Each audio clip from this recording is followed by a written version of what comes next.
Start with the legal.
You can have some wine.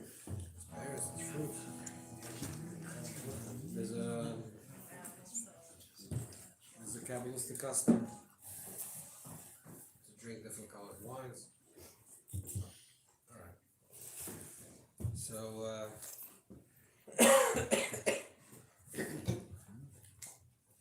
yeah.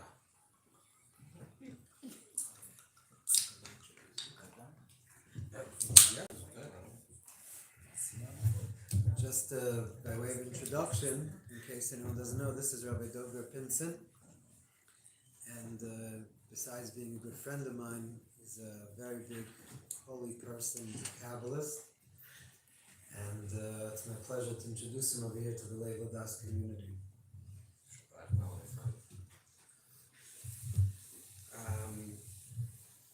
Bereshus. So tonight, the 15th day of Shvat in general, everyone knows that the 15th day of Shvat, Shvat is called it's a Mishnah. It says that it's called the Rosh Hashanah Le'ilan. It's called the Rosh Hashanah for the tree. Now grammatically, it should have said Rosh Hashanah Le'ilanis, that it's a Rosh Hashanah for the trees. It's not for one tree. It's not the Rosh Hashanah for the one tree. What's the one tree? So the idea that it's a Rosh Hashanah and it's connected to a type of judgment and a tree, the Elon, this goes back to the tree of the Gan Eden. Which everyone knows the story of Adam and Chava, that they ate from the tree. They ate from the tree of knowledge. And the first descent of man occurs through food. And this tree, we talk about the tree, which is called the Eitz Hadas, the tree of knowledge. If you look in the Torah, it seems that there are two trees. There's Eitz Hadas, there's Eitz Chaim, there's the tree of life, and there's the tree of knowledge. But if you look through the Psukim, you'll see that the tree, the Pasuk says, and it doesn't identify exactly where is this tree of life.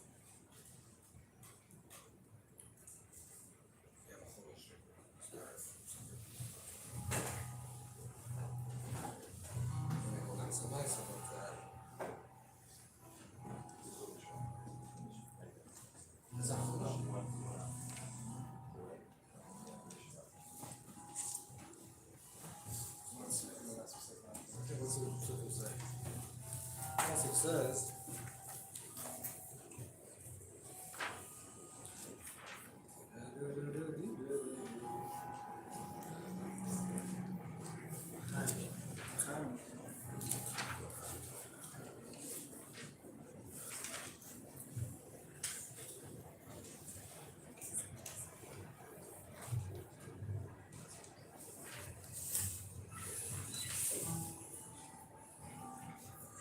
this is what it says.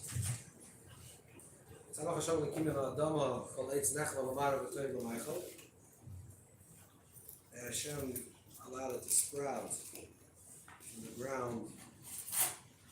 Chol eitz nechla v'marav v'toiv v'maychol, the tree, all types of trees. And it's good to see, pleasurable to see, and good to eat. The Eitz Chaim v'seich hagan, and the tree of life is within the garden. Eitz Hadas Toivera, and the tree of knowledge is Toivera. So where's the tree of knowledge? Just said Eitz Chaim, Seich Hagan. Eitz Chaim is in the garden. And then it pasuk continues Eitz Hadas Toivera. The Eitz Hadas Toivera is, it like stops abruptly in the middle of the statement. Just said Eitz Hadas Toivera Gam Seich Hagan. It's also in the garden. Right? This is Eitz Hadas Toivera. Eitz Hadas Toivera. Therefore, many tzaddikim writes that Eitz Chaim and Eitz Hadas are in essence really one tree. There's only one tree. There's one Elon. And it's a question of how you identify with this tree. How do you identify with life? There's a way to identify with the experience that you're having in a way that's connected to Eitz Chaim, to the tree of life, which is the tree of one, of unity, of achdus, yichud. And then there's another way to relate to the things that are outside of ourselves in a way that's connected to Eitz Hadas Torah, good and evil, which is the world of morality. But it's the same thing. It's just a different way of relating to it. So this is the Rosh Hashanah Le'ilon. This is the Rosh Hashanah. Goes back to the original tree. The tree that has the potential to be the tree of life and has the potential to be the tree of the opposite. It can be Elon Lechai, it can be the tree of life, and it can bring us life. God forbid it can bring us the opposite of life, Torah, where there's a place of separation. So the great tikkun that is connected with the month of Shvat, particularly in general the month of Shvat, like Sefer Tzira says that the month of Shvat is connected to the sense of Ita, which is taste, is that in particular on the 15th day of Shvat, which represents the midpoint of Shvat, is a good month to create a tikkunim for all the types of food that we eat throughout the entire year. To create a tikkun for eating. What does a tikkun for eating mean?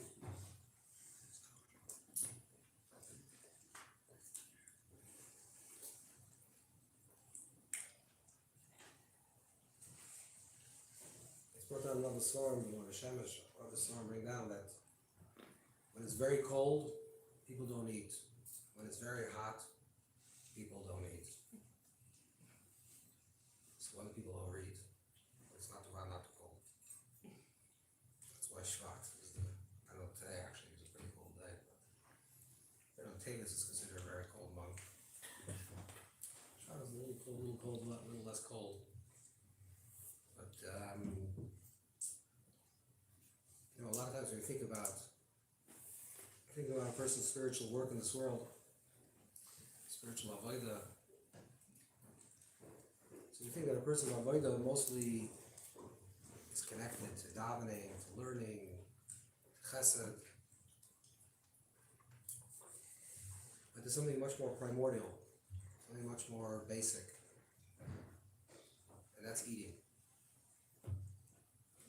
Everyone has to eat. Everything has to eat. Even a plant has to eat. In order for us to survive, we have to eat. And therefore, man is in essence, eating, Kedush Zachila, to sanctify eating, and our way of eating, to create a tikkun for our way of eating, is a foundation of any spiritual practice. That a person wants to really become an Eved Hashem, they have to go back to the primordial aspects of their lives. Because if you deal just with the spiritual aspects of your life, and you say, okay, I'll daven all day, I'll learn the whole day, I'll do chesed all day, all spiritual acts, and then I'll eat. I'll eat like every human being eats. I don't know. I'll eat like just like anything eats. Because we do this often, we do this constantly, we eat constantly, or we have to eat periodically throughout the day,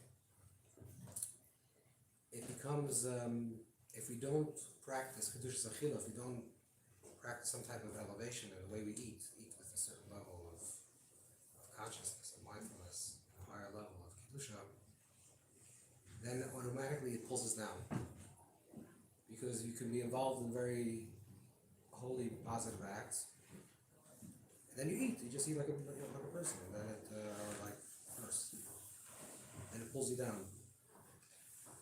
And then you start doubting yourself whether anything really means anything. I'll give you an example. Let's say a person sits in, I don't know exactly what happens in Teaneck. Let's imagine a person decides that today I really want to connect. I want to go deep, and I'm going to spend an hour and a half davening. And they do it, and they say the word slowly and meaningfully, and they daven really properly. And it's the morning right after davening. They have to go to work, whatever. But before they do that, they have to eat. So there's like there's a high of the experience, and and then you're just like eating like a cow eats. I mean, essentially, there's no difference really. You're just, I don't know, you're not eating hay, but you're eating other stuff. You're just doing something that's very, not that we have anything against animals, but it's very animalistic. And it feels like there's a dichotomy. It's like trying to do something in their life, trying to get someplace, and then you have to do this.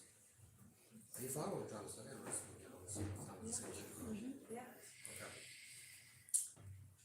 So that's why, in a way, the beginning of all entry, that's why the Torah talks about that the Chet Tzadas is through eating. It wants to say that this is the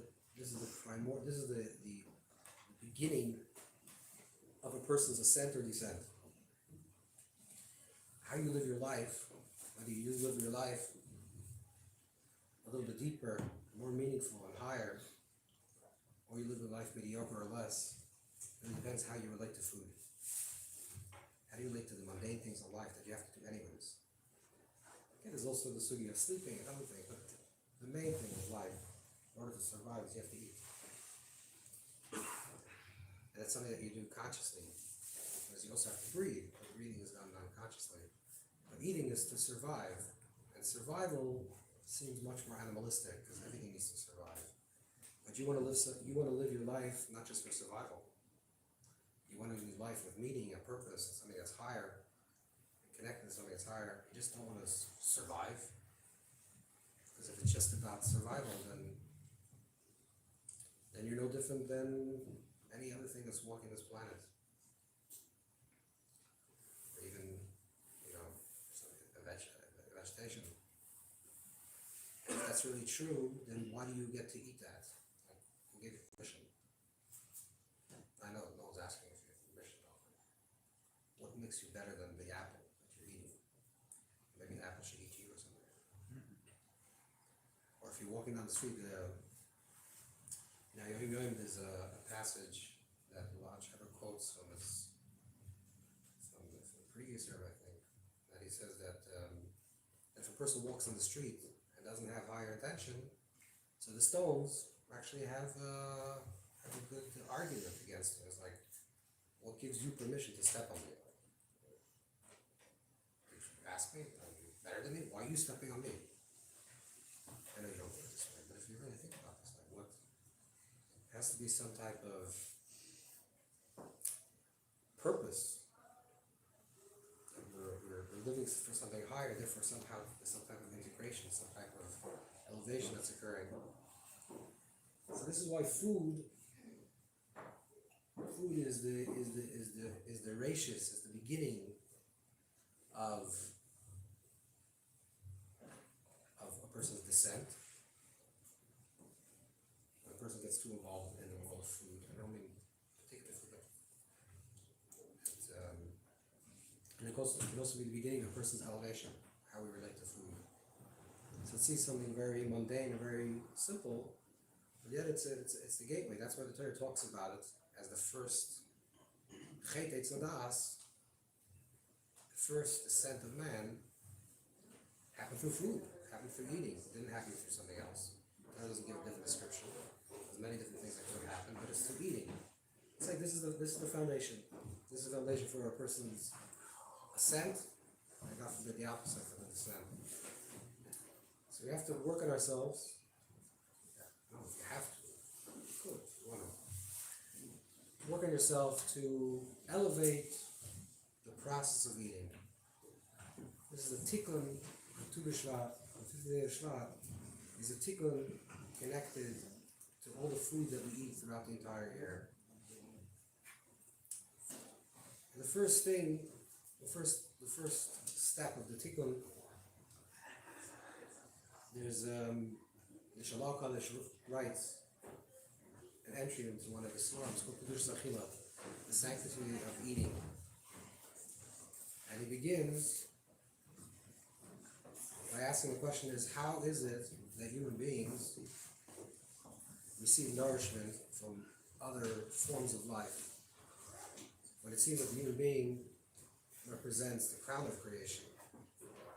And how is it possible that nourishment and nutrients are received from something that seems to be on a lower level? And he says that the answer is found in the teachings of the Ari. I think the Lashon of Zen, what the Shabbat says, Zel Afli, or something like that. So very strong language. It's wonderful what the Ari wrote. And he says that the reason is because a man does not live on bread alone.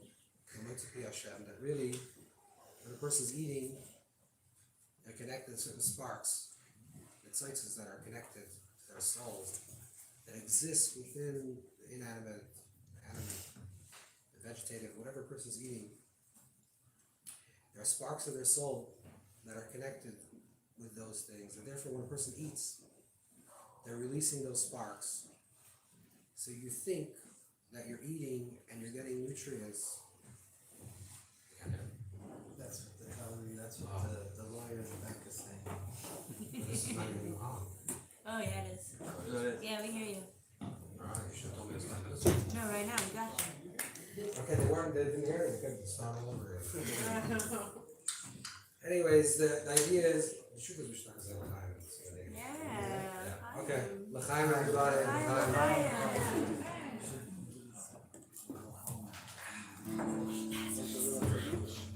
That's all I heard you.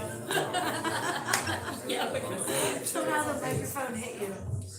Right now. I hardly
Oh,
Chaim. Is this thing on? Huh? What? No.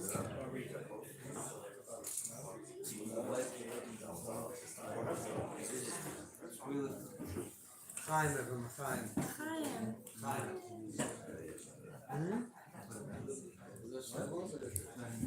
No, you're good. You're good. As Rabbi Pinson said, did you hear me? Come on, like louder. You got a good voice. As Rabbi Pinson said, Hey. one works. The Mishnah, which is the source of the whole union of Tu B'Shvat, says Rosh Hashanah La'ilon. Even though in all the Israeli songs, Rosh Hashanah Tu B'Shvat, Igia Chag Le'ilanot, Lashon Rabim, it says in the plural, but when the Mishnah introduces Tu B'Shvat, it says Rosh Hashanah La'ilon, in the singular. And as Rabbi Pinson alluded to before, the Indian of the Elon, of the singular, the Elon, is very often associated with the Elon in the Gan Eden. But an even more universal and cosmic Elon is understood by the fact, you all know that when we say Hashem's name, Yud Kei Vav Kei, we don't pronounce it as it's written. It's written Yud-Kei Vav-Kei, but we pronounce it Adna, Aleph Daled Nun Yud, Ado Shem. It's written Yud-Kei Vav-Kei, but we don't pronounce it until Mashiach is going to come, until God is going to reveal himself. We can't pronounce his name the way that it's written. Hashem means the name. The names are the revelations of how God manifests. So until Mashiach comes and reveals Hashem, we can't pronounce the Yud-Kei Vav-Kei, we pronounce it Ado, Adna. Now if you take the numerical value, the gematria of Yud-Kei Vav-Kei, and Adna is 91. Yud-Kei Vav-Kei is 26, Adna 65, together it's 91. That's the gematria Elon. Elon, the tree, Elon in the singular is 91, is the gematria Yud-Kei Vav-Kei and Adna. What does that mean? So the Elon is really, as the Kabbalah explains, the way God and reality manifests as one unity. When you see a tree, the reason that we're getting here together tonight is because we're celebrating the Rosh Hashanah of trees. When you see a tree, you're seeing a manifestation of God and reality. When you see a tree and you see that all its branches and its leaves, and you know that it's all nurturing, it's all coming from the ground, that's the mashal that the Kabbalists give for the Ilan Ravravi, what the Zohar calls the great tree, the tree of the ultimate tree of life, which is Hashem. Reality, according to Kabbalah, is a great upside-down tree. Whereas when it comes to a physical tree, the ground is on the bottom, and the tree goes upwards, which, by the way, is what the whole union of Tu B'Shvat is. Seemingly, when we're celebrating the New Year of trees, that the trees all seem dead. It's the dead of winter. The trees don't seem like they're giving much life. But the Svarim explained that this is the time that the sap rises, when it begins coming to life. Tu B'Shvat is the secret of the tree coming to life. And when we see reality, that Hashem is that upside-down tree, that God is the ground of reality, and all that we are the fruits and the branches that are coming from the source of what Hashem is, that's what ultimate unity of, like Rabbi Pinson was speaking about, a unified way of viewing reality, when Havaya and Adna, which is Hashem's transcendent being, and Hashem as he is among us, become one unity, that we're one with Hashem's transcendence. That's why, of course, the Gemara says that Gadol Oina Oiman Yosimim HaMavarach, the Gemara in Brachas and Psachim says that when you hear a bracha and you say Amen, that when you say Amen, the saying of the Amen is greater than the person that made the bracha. Because what you're doing is you're uniting Yud-Kei Vav-Kei and Adna. You're uniting Hashem's two names, which is why Amen is the same gematria as Elam. Amen is making an Elam. Amen is also 91. It's the Indian of making an Elan, of connecting all things to its source. My wife showed me a poem earlier today, which I want to share with you. She's going to also share something afterwards, but... Don't worry, it's coming. I want to share with you this. I don't know where it is. Oh, here it is. This is from Carrie Newcomer. Listen. Remember what say who Carrie Newcomer is. She's a brilliant songwriter and poetess, and she works with Parker Palmer. If you know who Parker Palmer is, that's her. That they're the Zohar now. So that's listen to this. Listen to the poem. It's called "To Be Like a Tree." See how the trees reach up and outward, as if their entire existence were an elegant gesture of prayer. See how they welcome the breath of spirit in all its visible and invisible forms. See how the roots reach downward and out, embracing the physical, the body and bones of its soul of earth and stone, allowing half its life to be sheltered in the most quiet and secret places. Oh, if I could be more like a tree on this Sunday morning, to feel the breath of invisible spirit touch me as tenderly as a kiss on the forehead. If I could courageously and confidently dig down into the dark, where the ground water runs deep, where shelter and sanctuary can be had and held. Ah, to be like a tree with all its bent and unbent places, a whole and holy thing, from its topmost twigs to the deepest taproot, to all the good and graceful spaces between.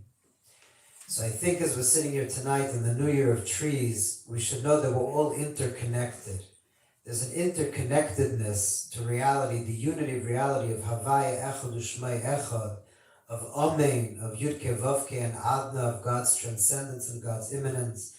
And tonight what we're doing, and Rabbi Pinson's going to lead us as an expert in Kabbalah, what we're doing is try to receive the bounty of the Yudke Vavke in our Adna, in our receptacles, in our kalim, in our vessels.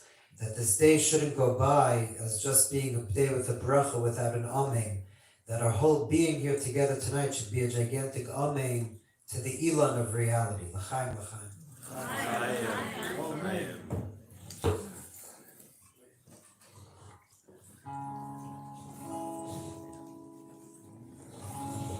This is an old, very old niggun for us. A few years old.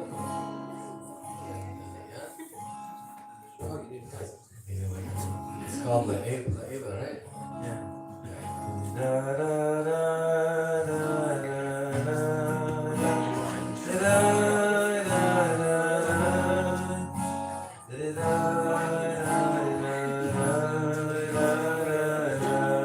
Once you learn it, you can sing it with us too. It's okay.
L'chaim, l'chaim, l'chaim.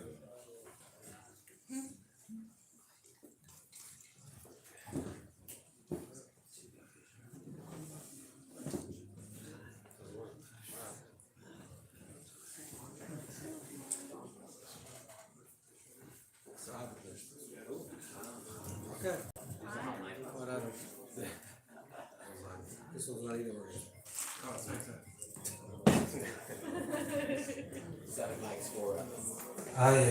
Okay. Is everyone saying l'chaim?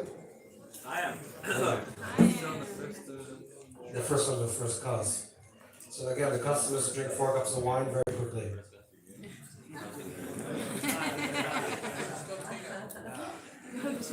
Oh, yes, become all. You can get to the bottom, yeah. So, is everyone saying l'chaim? No, you can't say you have to drink actually l'chaim. Saying doesn't mean anything.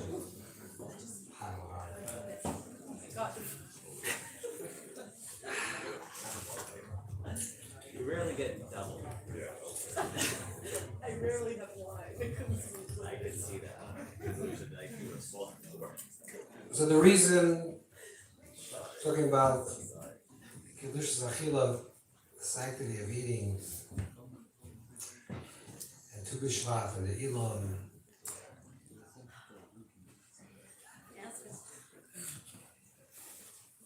and when we eat, we have to recognize that when you're eating,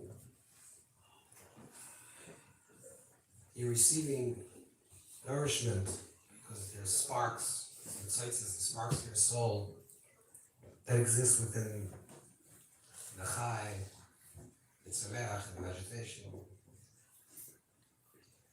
And through eating, there's 2 things that are happening. There's the gashmis, the physical act of eating, which are the physical food that you're eating. But what really gives you koyach, and the reason why a person feels refreshed after they eat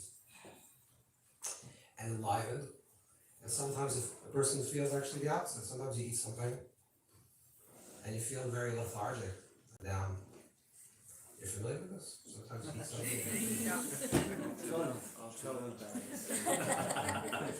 Yeah, there's a gathering of child, there's like a certain... The weekday challenge. That's the weekday child dies. The question is if you're releasing sparks, you're having an elevation, which is the positive way, so you're receiving nourishment, you're receiving life. And then if it's not done correctly, or it's done in the wrong context, and it's overeat, whatever, it's not, if the food that you're eating is not connected to you. And this means, because eating is a process of elevation. And this is what we're seeking, is to create some form of kiddush zachila, some form of even to sanctify the way we eat. Is just a pause. You know, sometimes people find themselves eating. I don't know if you're familiar with this phenomenon. For some reason, you don't know how you got there. But somehow, I don't know. You're sitting on a couch or something, and the whole ice cream thing was finished. And then you feel sick. Huh? Mom's away from sick. What? That's how I got through high school. Whatever. A lot of people got through life this way. And then you feel sick. And the reason why you feel sick because you just took it to yourself. No. It's physically also you feel sick, but there's really a spiritual sickness that's going on. And it's pushing your soul down. It's depleting yourself of the kaichas, of your nefesh. This is why we have to be careful with the food that we eat, the types of food that we eat, the kashrus of the food that we eat. That the food has refinement, it's connected to our soul. And the more sensitive you are, spiritually, the more food harms you or elevates you. And one way to do Kiddush Zachila, one way is a very simple way, it's what I'm like tzaddikim, is just to pause before you eat. Or even if you're in the middle of eating, for some reason you find yourself like deep in that hamburger. Everyone has their titles. Hamburger, it's mamish like all the color. That's a shit of a buzz of a hole, man. I always thought the other way around, too. What, you thought he's the challah? He's the boss? Yeah, he's the challah. this musically. Yeah, it's big finish here. That, something even to pause while you're eating. It's called the finance and Ivan. And the other brings it down. Sometimes in the middle of eating, just to stop for a moment, think, oh, what am I doing? Did I overeat already? Should I stop? Should I continue? To pause, to make a bracha, of course. And the bracha is the highest madrega. The level of the bracha, someone came to the Kotzker and told him, the Kotzker was a very big rabbi, and told him that he doesn't understand the difference between me and you because we both learned in yeshiva together. Like me and Shner, we sat together on the same bench. I'm not going to give you the nimshal. I'm just saying, that's better. I don't know who's the customer, who's not. I'm just saying the story. I'm sure you didn't cheat on his test from you. Exactly.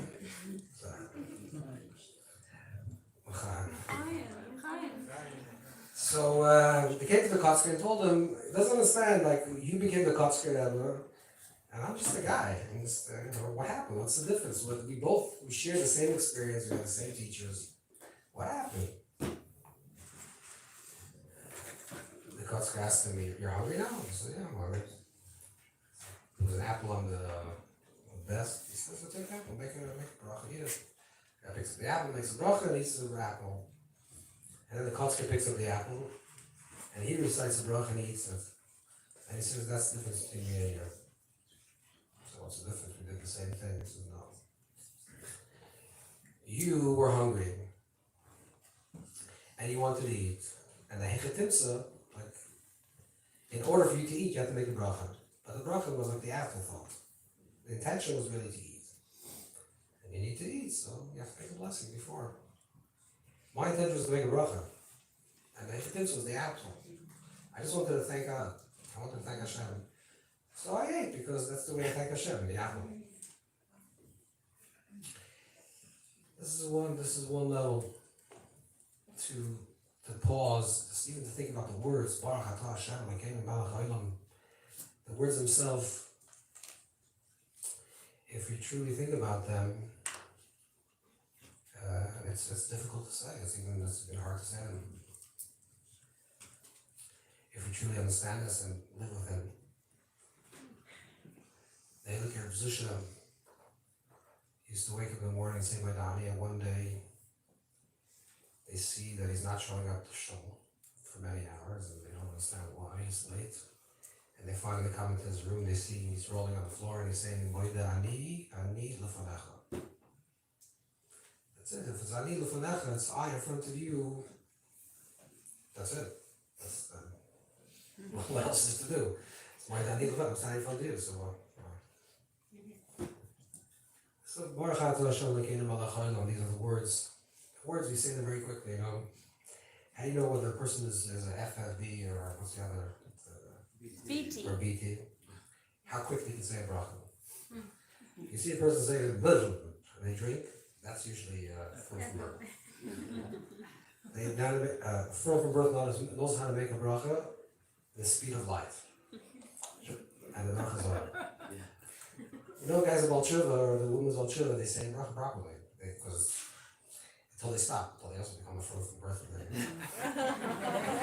Oh, you graduate, now you don't have to say bracha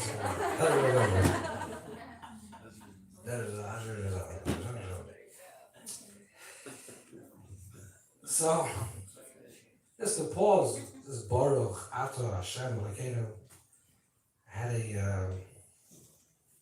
grandfather, Rav Mayor, who was a big chassid, and a big yid. It was in the Chofs, the 1960s. And the custom was that the Lubavitcher of the Rebbe used to eat his meal, Motzei Kippur or some meals, the Yom Tov meals, he would eat upstairs in his mother-in-law's house, but since it was also the house where his father-in-law, the previous Rebbe, lived, the Rebbe didn't say Torah there. He didn't want to, he felt like, actually the seat was always empty. The seat where the previous Rebbe sat. And the Rebbe himself would sit on the side, leave the seat open, and he never repeated Torah. He didn't want to say, especially Chassidus. And I think it was Matzah Simchas Torah. It was one of these, Kudyam Torah. And my grandfather had a lot to drink. Kedarka Makodesh. And he was a little older than the Rebbe, and he told him, Rebbe, you got Chassidus. It's right, 20 years later. Okay, the game was over. We know you're the Rebbe, the previous Rebbe was there. You're Chassidus. And there was very hesitant, but my grandfather was very pushing. He was pushing. Finally, the Rebbe picked up, let's say, an apple. I don't know if it was an apple, but some fruit, and made a bracha. So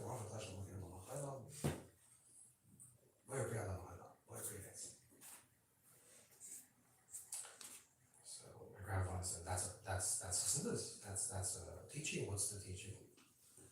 I'm saying, if you think about the words, Baruch Ata Hashem Elokeinu Melech Haolam, it's the biggest Chassidus. Because what is Baruch Ata Hashem Elokeinu Melech Haolam? What is actually the word? What does these words mean? Now, the English translation of Baruch Ata Hashem, for some reason, is the worst translation that could possibly be. Usually, it's blessed are you, Lord our God, some type of, King of the universe, some type of archaic, non-Jewish translation. Blessed are you, the Lord. I don't know who talks like that, but blessed are you, the Lord, our God. But Baruch Ata Hashem does not mean that we're blessing Hashem. What does it actually mean? What is it? How do you translate those words? Blessed are you. Baruch Ata Hashem means that you are the source of blessings. In Makar Bracha. You're the source of all life. Who's the source of all life? Ata. Who's Ata? You. Ata is your essence. When you meet somebody and they say, Shalom Aleichem, what's your name? Chaim. What do? I'm a doctor. I don't know, probably here everyone's a doctor or a lawyer or something. No? Besides the few artists that fell in for some reason. Huh? No offense. No offense, I'm telling No, I love you. doctors Big now. to you. Is there even one? You got the cream of the crop in Teaneck here. Yeah, we got the best. We The got the raw best of the Teaneck. best. Come on. Okay. The reals of The the point is like this. There are many different identities that a person has, right? If you're a professional and you're a doctor, so in the hospital you're a doctor. And when your patient sees you, he calls you doctor. If you have a friend, and the friend is not, you're not treating them as a patient, they call you by name. Yeah. If it's, let's say, an informal friend, someone you just know, they call you by your very formal name. Let's say your name is Moshe Chaim. I don't know. Probably no one's name is Chaim, but I don't know, maybe. Call you Moshe Chaim. So the informal person calls you Moshe Chaim. The person that knows you a little better calls you Moshe. Your friends call you Moshe. Your wife calls you Moshe. You're following? And everyone has another description. So who are you actually? Are you a doctor? Are you Moshe Chaim? Are you Moshe? Are you Moshe? Who are you? And the answer is to every person you're a little bit different. To the patient, you're the doctor. To this, you're that. And to your wife, and to your husband, you're this. To every person, you're different. These are all names. And names are descriptions. These are descriptions of qualities. But then there is you. Who are you? Not what I do, not my profession, not what I think, not what I feel. Who am I? It's the essence of yourself. The grandson of the Alter Rebbe,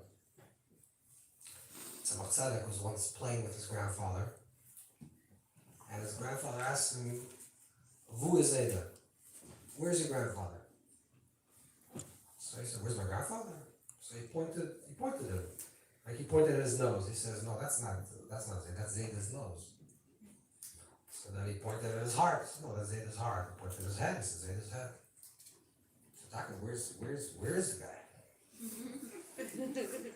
So Tzadok Tzaddik was a little smart kid. He ran out of the room. He waited a few moments. And his grandfather was turned around and he screamed out, Zaydi! His grandfather turned around and said, oh, that was Zaydi. That's it. The totality. Not the description, not an aspect of, not the nose of. You. When you say Borachata, this is an unbelievable thing when you think about making a bracha. And you're saying Borachata, you. Who's you? You, the essence of you, is the source of all blessings. Borachata. And this essence of you is revealed in Hashem. And Hashem means it's revealed in the Koyach Ein Sofius, the infinite light. In Yud Kei Vav Kei, Yud Hei Vav Hei. Which means it's revealed as Haya, Hoya, V'yi, past, present, future, represents the infinite light, the Ein Sofius. So the you are the source of blessings that reveal itself in infinity. But then this infinity was revealed in the world of finitude. In the world of multiplicity, the way we see it. And not only was revealed as a Lakim, the level of Lakim is connected to the name of Hashem, that's connected to nature, right? Lakim has the same numeric value as the word Hateva, nature. That's why in the beginning of Bereshis, the name of Lakim only appears. The first entire chapter, even though the chapter is not really, but until after Shabbos, the name of Lakim only appears 32 times.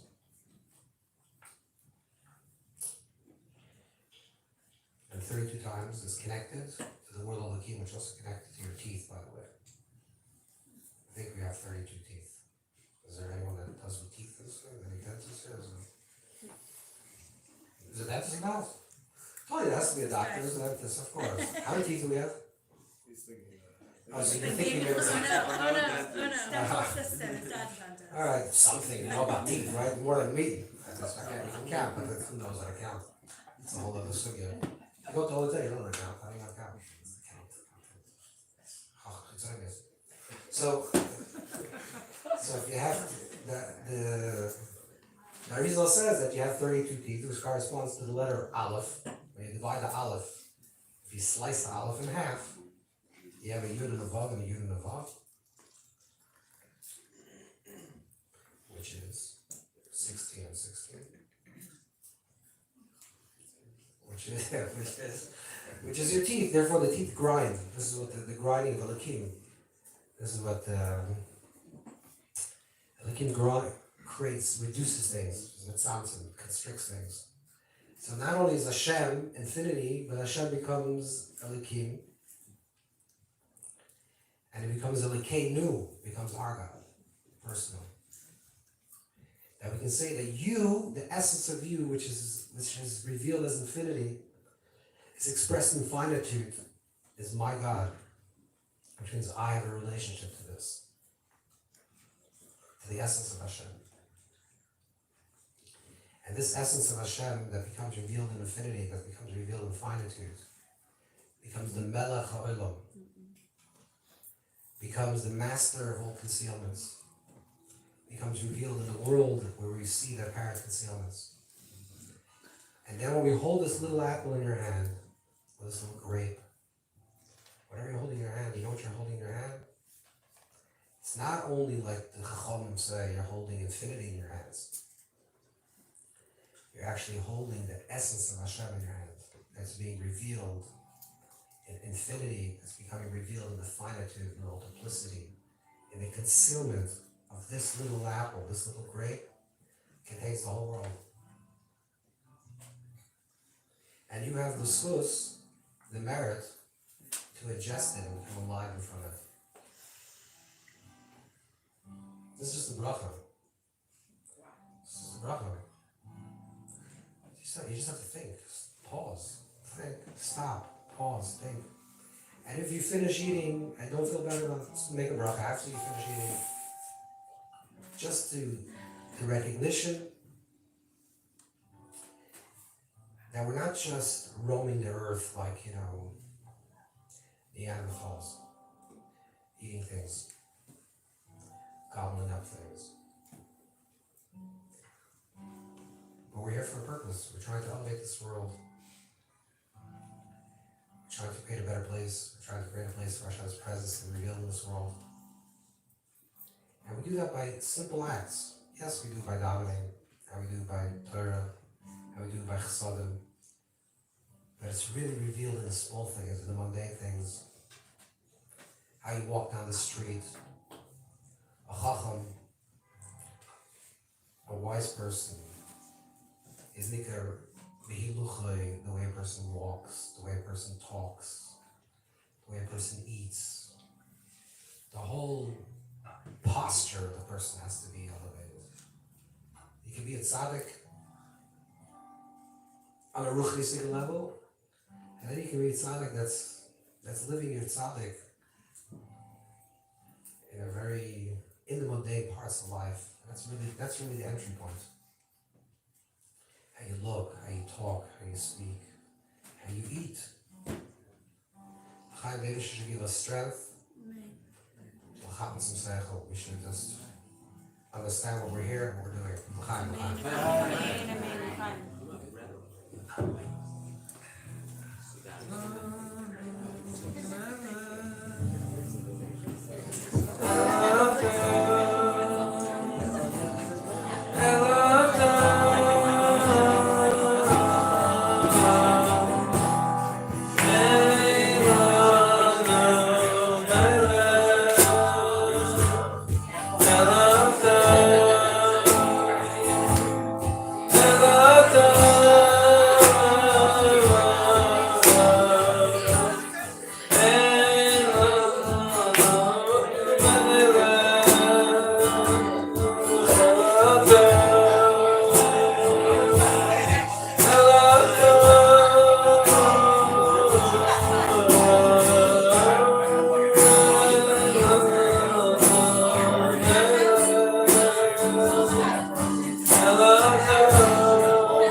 La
Level.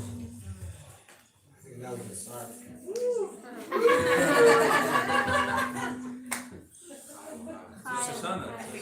It's just the beginning. That was just the beginning. Always just the beginning.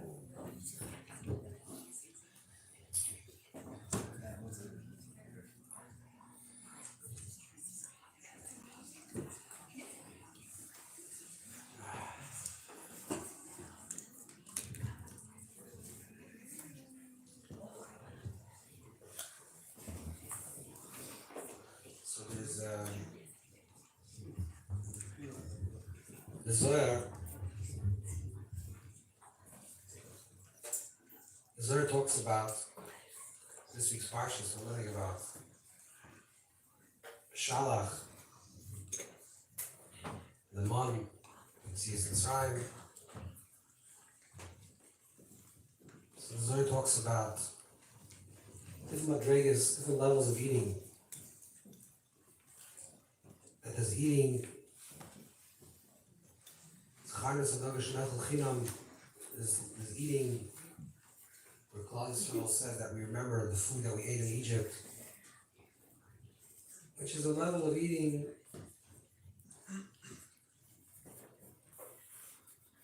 that's chinam, that's free, and paradoxical, it's enslavement.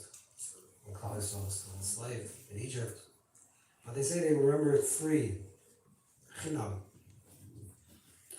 Chinam, another way, Rashi says chinam is chinam mitzvahs. Chinam means cheap. That's what it means. Cheap in all the definitions. It's cheap eating. And then there's a madrega, there's a person that leaves Mitzrayim, leaves a constriction, and leaves a golus, leaves his personal Egypt, his personal place in Mitzrayim. This person can eat already as a ben chorim. Person can eat like a ben chorim. Is a person that can eat matzah. And then there's a higher madrega of eating, which is a level that Klal Yisrael reached after Yetzias Mitzrayim and after already Cheres, and after they ate matzah, they ate the man, which is called lechem abir, which is called food of angels. This madrega of malachim, of angels. It's the higher level of eating.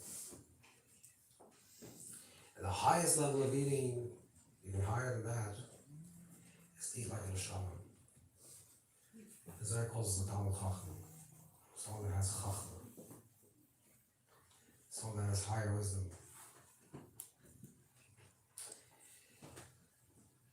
And for the most part, And eating, even though we talk about eating, because it's the Shvat, the Tu B'Shvat. Perhaps on a bigger level, a more broader definition, food is a metaphor for everything that's outside of ourselves that we use and internalize for our survival, or we think we need it for our survival. So it's all objects in our life.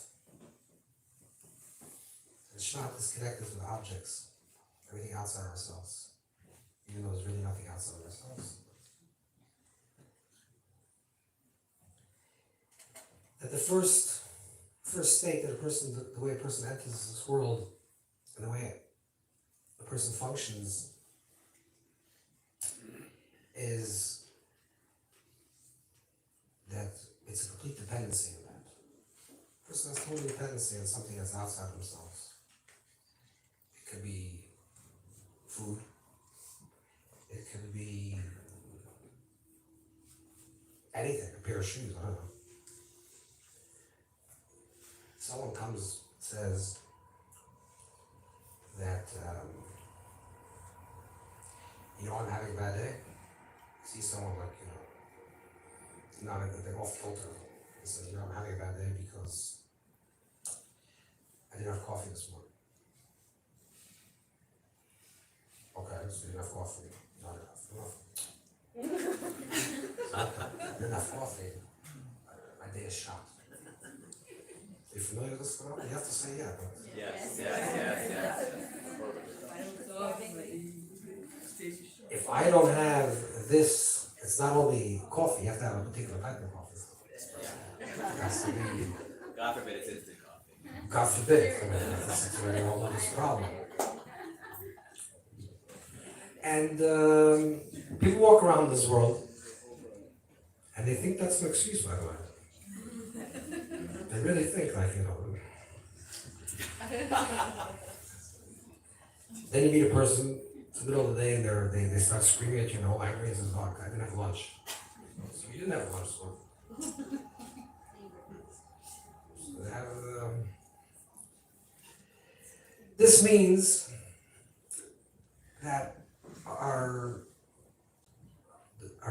who we are as people, our definition of self is dependent on things that are outside ourselves.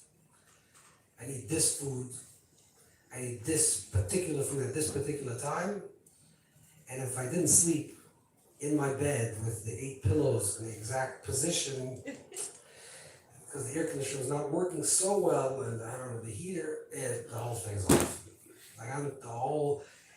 And these are very intelligent, smart, successful people. And everything else in life, they're like it's so light, everything's fine. So everything else in life, they're saying everything's gestellt, everything's normal. But without the coffee, you can't talk to them. By the way, you could be married to such a person, also the same. It's a whole other issue. But the issue is that it could be you. Yeah, that's the worst. So this is called slave eating. This means you're Mitzrayim. You're in Egypt. You're in a Metzar, you're in a small gullus. It's called the gullus of dependency of food, or dependency on the pillow, or dependency on the weather. You wake up in the morning and the sun's shining and say, it's going to be a good day. It's not a good statement. Because, by contrast, you wake up in the morning and it's freezing cold and it's dark and say, it's not going to be a good day.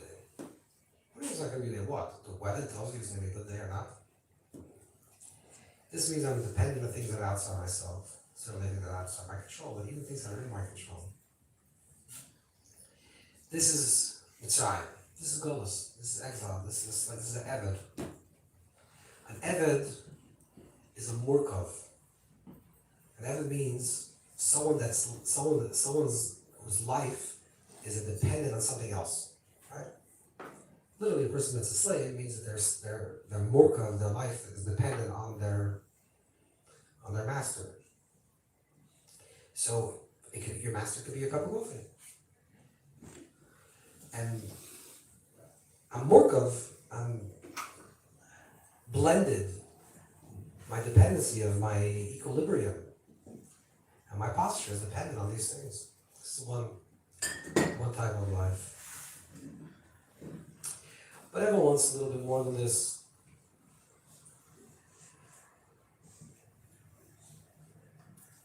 And this is why during this month, Shmois, these Parshias, there's a minig, a custom from the whole of Kabbalah, Chassidei Ashkenaz, probably from Chassidei Ashkenaz, but it comes from Ashkenaz, of Shoivim,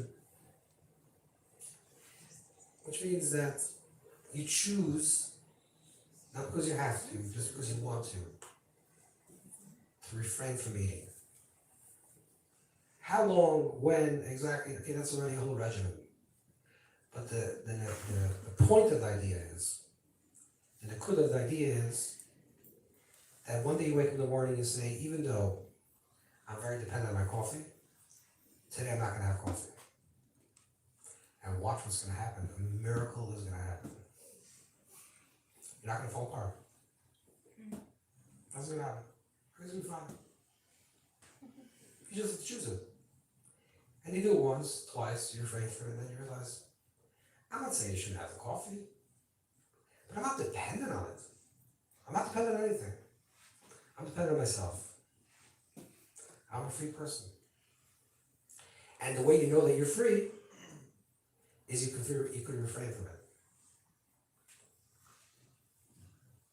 If you can choose not to do it, or not to eat, and like I said before, you can do Titus or Agnes.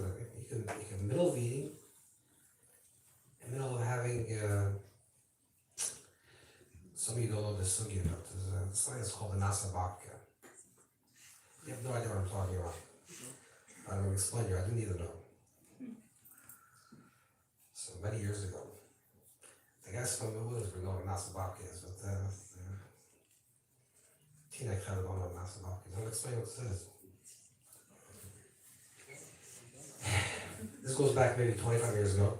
I was married, I had a few little children, and we're upstate. My wife tells me you have to go to the bakery to buy challah. Okay? That's my way then.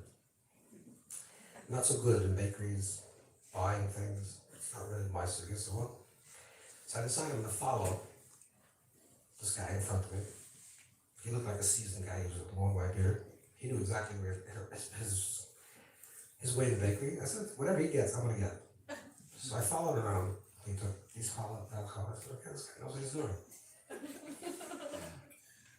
I don't follow this guy. Comes up to the counter, and this guy's with a long. This guy looks like Moshe made about it. And he says he needs a babka. He needs a babka. You know a babka, yeah? Yeah. Babka, you know. So the guy said, okay, here's a piece of babka. This is no. He says in Yiddish, he needs a nas babka. And nas is wet. He needs a wet babka. What is a wet babka? What's a dry babka? Or a wet babka? Whatever Moshe Rabbeinu says, you do. The person brings out this babka that's dripping chocolate. Says it's not nice enough. He wanted that when you cut the cake, like the chocolate should explode out of the cake.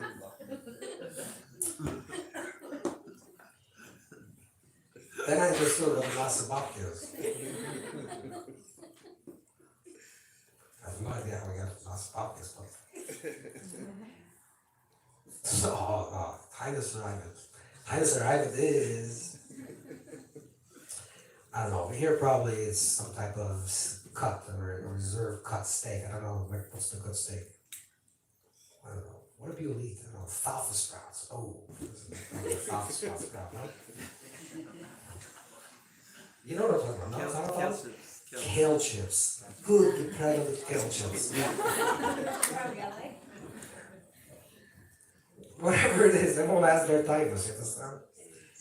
So while you're sitting down in the middle of eating it with such geschmack, such relish, say, yeah, that's it.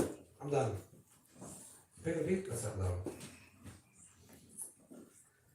This shows mastery. This is a kindness. This is actually a fast. It's a momentary fast. It's a nafshistic fasting. It's an inner fasting, because what you're doing is really, you're saying, I'm not dependent on this. Doesn't mean I don't enjoy it. I enjoy it, but if I can't have it, or I don't need it, I'll stop.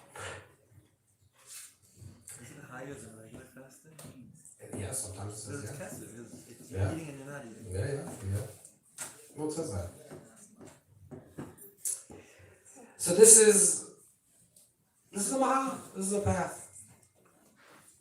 And this is the path that the Chassidi Ashkenaz, the famous scholars that lived in the 10, 1100s, the pious Yehuda Chassid, Lazar Gemaiza, very big tzaddikim, and then later this practice came to Shevim, came that during these months of the year, during these weeks, Shmoyes Yom HaBishach, etc., they fasted from Sedeshin. Mariel, this is from the later Ashkenazi scholars. This is the second path. Came along with Kabbalah. And the Kabbalah revealed, which is connected to the Lechem Abiram, angel food.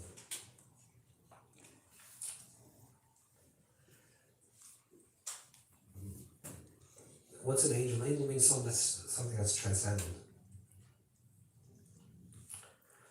Someone that's mufshit, someone that's transcendent in this world.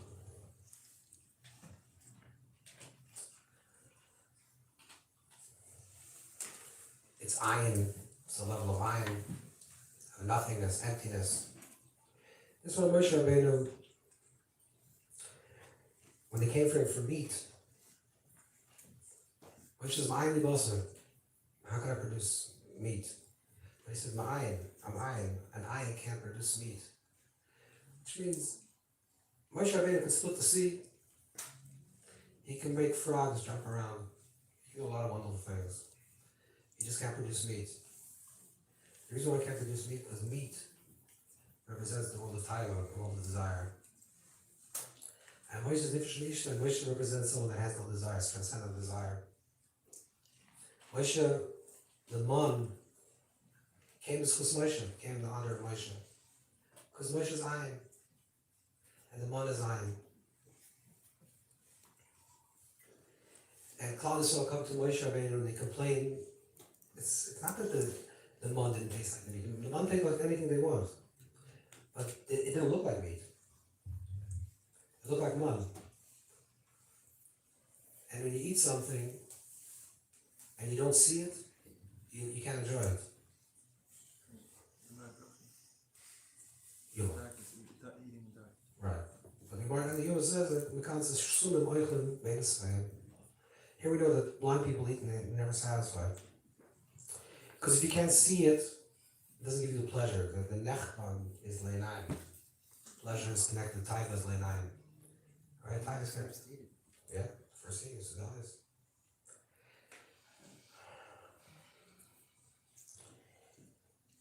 So they complain. They want meat, which then means that there's another way of thinking about this, which is called Midas Shabbos. Midas Shabbos, the midah of equanimity. The midah of equanimity means that it's all shava, it's all equal. It's brought down in Chavis Levavos, Shakni, but the story that's brought down is Mir Sinai. Yitzchak ben Yaakov writes a story, one of Talmidei Rabban, that there was once a student that came to Ramban, came to a teacher and said he wants to become a student, and the teacher tested him and said that he knows all the material. He said, did you reach a level of Ishtavos? He says, he doesn't know what is Ishtavos. What's this mean? He says, when people compliment you, do you feel good about yourself? He said, yeah, generally. And if people poke fun of you, do you feel bad about yourself? He says, yeah. He says, okay, then you haven't reached the point of Ishtavos. Ishtavos means not stoic. I don't want to use the word stoic. It's not much a terrible word. Stoic means indifferent. Okay. But what people think about it. It means it's an avoida. It's an avoida. It's a work where you say, like the Balshach, Shvisi Hashem l'nei disame. Shvisi is the word shava. Shvisi Hashem, when I'm in front of Hashem, so even if it's an egdi, even if it seems to be against your stomach, it's the same thing. This means that a person's living in a place where they're constantly in a place of hashva, shalom, equanimity. And the level of equanimity, it doesn't really matter how things taste. I don't talk about the story with all many times, but the kid said, you know the story. If you don't, you should know. That in Shava means everything, it doesn't really matter what you eat. You eat whatever is in front of you. You need to be nourished. So you eat. Avoid those things, you eat. Then there's a higher level, which is the achila, the type of eating of a Talmud Chacham. The level of eating when they went to Eretz Yisrael, when it was expanded, Shvat is connected, Vahayu, Nasi Kodesh, that you have the expansion of Kedusha into every aspect of our life.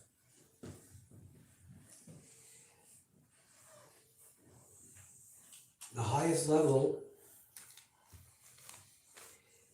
is that you're eating and you're tasting all the various nuances of taste, and you're appreciating every single taste and every single texture and all the colors, and you're doing that recognizing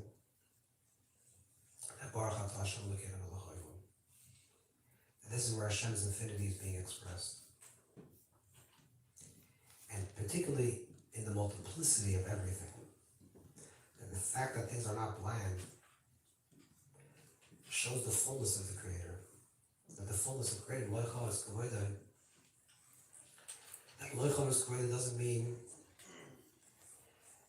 that the world is filled with your glory. But it means Loicha La'aretz, the fullness of this world is Kavodah, is your glory.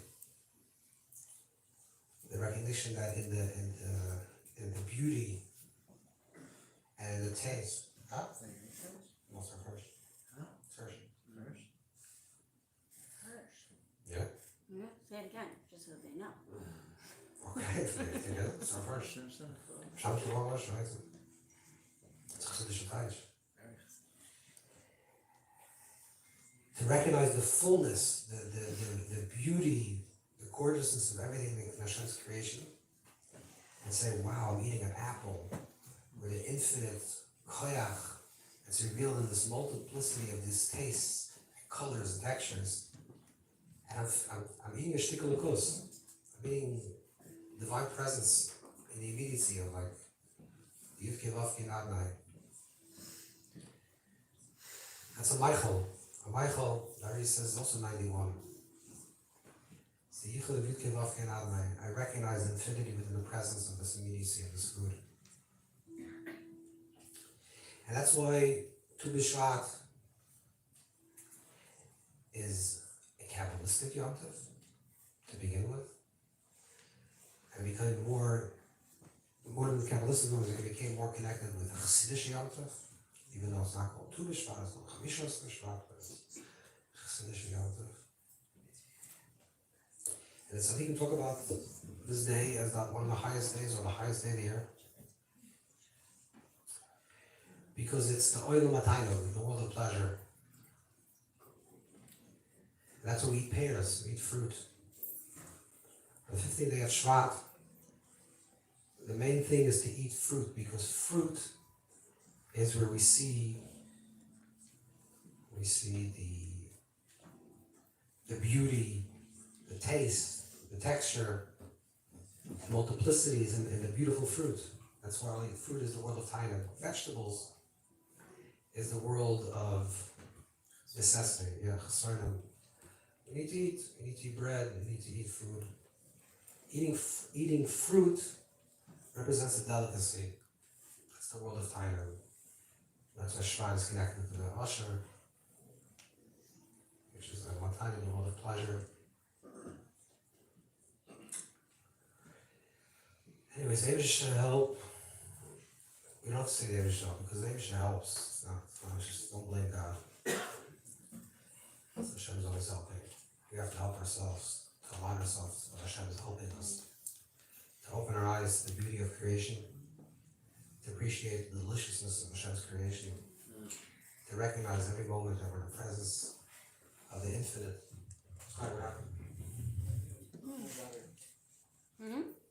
Batteries. Not infinite.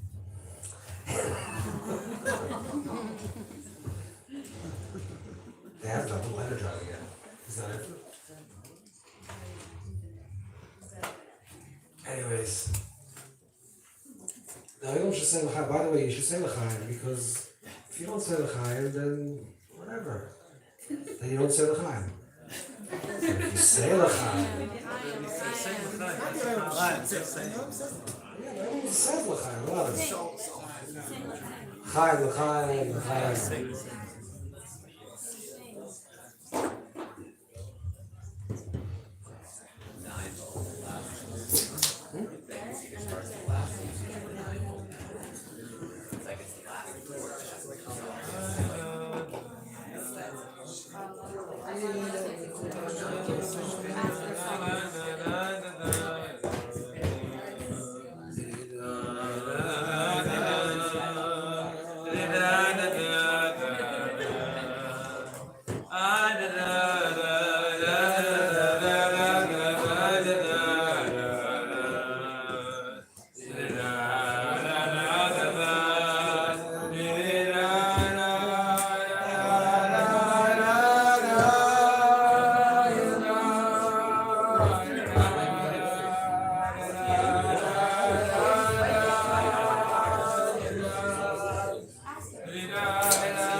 Teaneck.